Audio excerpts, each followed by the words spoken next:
بسم اللہ الرحمن الرحیم ثم افیضوا من حیث افاض الناس واستغفروا اللہ ان اللہ غفور رحیم فإذا قضيتم مناسككم فاذكروا الله كذكركم آباءكم أو أشد ذكرا فمن الناس من يقول ربنا آتنا في الدنيا وما له في الآخرة من خلاق ثم أفيضوا من حيث أفاض الناس واستغفروا الله إن الله غفور رحيم.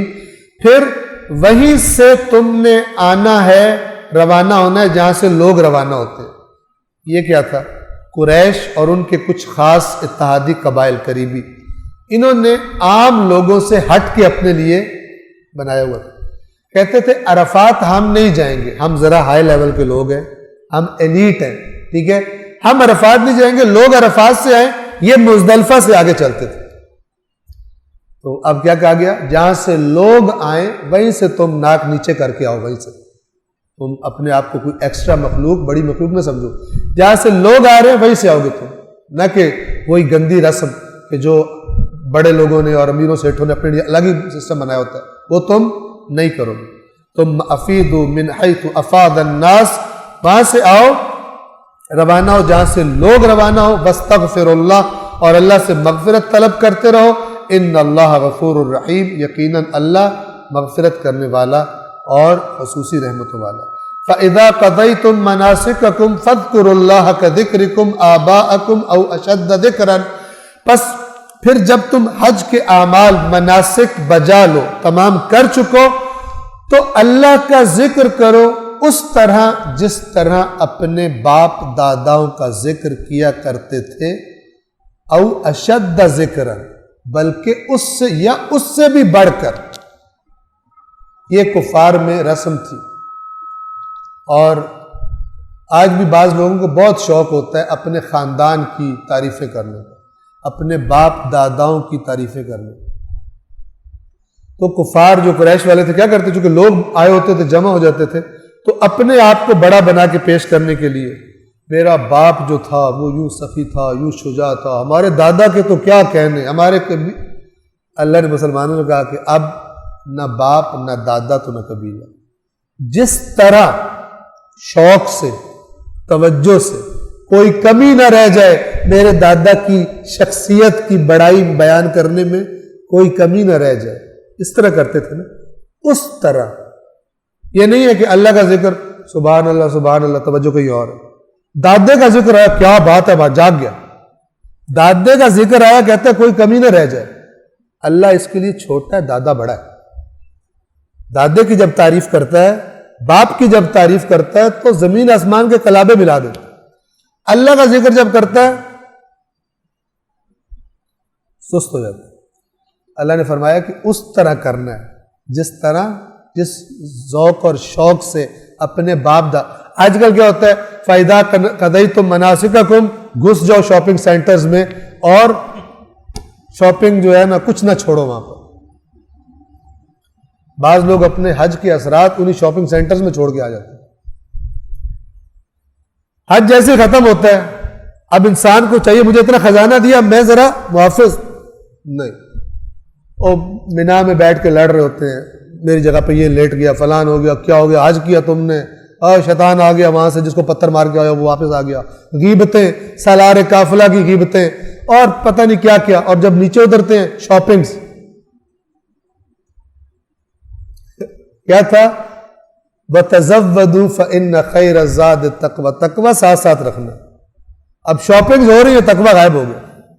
تو بہت سارے لوگ یوں کہا کرتے ہیں، یہ جو مارتے ہیں نا شیطان کو، تو وہ کہتا ہے بچوں یہیں چھوڑ کے جاؤ گے، مجھے چھیڑا ہے نا، تمہیں وطن بھی واپس نہیں لے کے جانے دوں گا. حج کے اثرات یہیں پہ تمہیں میں خراب کر دوں گا. انسان یہ بڑا مشکل ہے کہ جو خدا سے لیا ہے اس کو بچا لے. روزوں کا مہینہ ختم ہوگا، چاند رات پہ آپ دیکھیں قوم کی کیا حالت ہوتی ہے. ناچ رہے ہوں گے، گا رہے ہوں گے، ٹھیک ہے، یعنی اعلان کر رہے ہوں گے یا اللہ آپ کا پروگرام فیل ہو گیا. ہم وہی ناچنے گانے والی ابلیس کی بات ماننے والی قوم. ہوگا کہ نہیں چاند رات میں؟ ہوگا. بالکل ہوگی. پہلے تو شروع ہو جائے گا. افطاری کے بعد شاپنگ ٹائم میں کیا ہوگا؟ وہی بے حیائی ہوگی, وہی سب کچھ ہوتا ہے. اور چاند رات میں استقبال شیطان, کہ کہیں شیطان کا دل نہ ٹوٹ جائے یہ دیکھ کر کے یہ کچھ بہتر ہوگا. ساری پہلی رات میں وہ حرکتیں, روزے فرض کیے گئے تھے لعلکم تتقون, کہاں گیا تقوی؟ اس سے بخشش نہیں ہوتی. میں عرض کیا کرتا ہوں کہ جو بخشش کرواتی ہیں یہ چیزیں, نماز, روزہ, حج, زیارت, بخشش کرواتی ہیں, لیکن گناہوں سے روک کر بخشش کرواتی ہیں. وہ نماز بخشواتی ہے گناہ جو گناہوں سے روک دے, ورنہ یہ نماز گناہوں کا لائسنس ہے. وہ زیارت گناہ معاف کرواتی ہے جو گناہ سے روک دے, انسان کو ندامت ہو میں کس امام کا نام لیتا ہوں اور کیا حرکتیں کرتا ہوں. اور اگر وہ زیارت گناہ سے نہ روکے تو وہ گناہ کا لائسنس ہے, وہ عبادت نہیں ہے. کیوں؟ بندے کو ہے کہ میری بڑی پارٹی سٹرونگ ہے, جب بھی پھنسوں گا مجھے چھڑوا لیں گے, امام حسین میں چھڑوا لیں گے. یہ امام حسین پر بہت بڑا بہتان ہے, انسانوں کو خراب کر دیتا ہے یہ, نہ کہ انسانوں کی اصلاح کرتا ہے. اور دین اصلاح کے لیے آیا, خراب کرنے کے لیے نہیں آیا. میں ایک عملی آپ کو نمونہ دوں. ایک ہمارا جاننے والا تھا, ذرا بڑا مالدار قسم کا آدمی تھا, لیکن لوگوں پہ ظلم بڑے کرتا تھا. تو سسٹم ہوتا ہے سرداریوں اور اس قسم کا. اس نے ایک بندے پر بڑی زبردست, ایک غریب پر بڑی زبردست زیادتی کی, اس کو مارا پیٹا بری طرح سے بے قصور غصے میں آ کر. تو اس جگہ سے ہمارا گزر ہوا, میرے ساتھ ایک اور آدمی تھا. تو ہم نے دیکھا کہ وہ نماز پڑھ رہا ہے. تو جو میرے ساتھ تھا نا وہ کوئی بہت متدین نہیں تھا, اور اس وقت میں ادھر ایران بھی نہیں گیا ہوا. تو مجھے کہتا ہے شاہ جی اگر اس کی نماز اللہ نے قبول کرنی ہے نا, میں اس اللہ کو ہی نہیں مانتا. یہ جو کرتا ہے غریبوں کے ساتھ, اگر اس کی نماز اللہ نے قبول کرنی ہے نا, میں اس اللہ کو نہیں مانتا. یہ ہے بدنامی دین کی, کہ نماز بھی پڑھو اور گھپلے بھی کرو, زیارتیں بھی کرو اور گھپلے بھی کرو. یہ وہ بدنام کر رہے ہیں دین کو. جو زیارت کرنے والے بھی مشہور ہیں اور کرپشن کرنے والے بھی مشہور ہیں, یہ بدنام کرتے ہیں مکتب کو اور دین کو. آج مسلمانوں کی کرپشن نے اسلام کو دنیا کے سامنے کیا بنا کے رکھ دیا. اللہ تعالیٰ خوش ہے اس قسم کے روزے رکھنے سے, اس قسم کی نمازوں سے.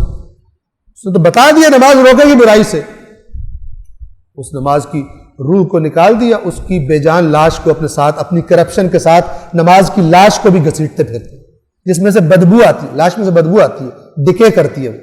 ہماری نمازیں جو ہماری عملی زندگیوں میں ہمیں گناہوں سے نہیں روکتی, دیکھنے والوں کو بدبو آتی ہے, نہیں آتے پاس ایسے نمازیوں کے. جیسے اس نے کہا کہ اس کی نماز اگر اللہ قبول کرے گا نا, میں اس خدا کو نہیں مانتا ہوں, کیونکہ وہ رشتہ دار تھا جس کو مار پیٹ ہوئی تھی, جس کو بے گناہ.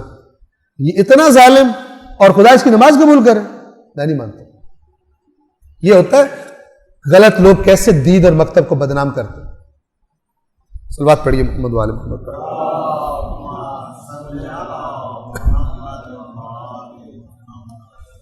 صدق اللہ العلی العظیم.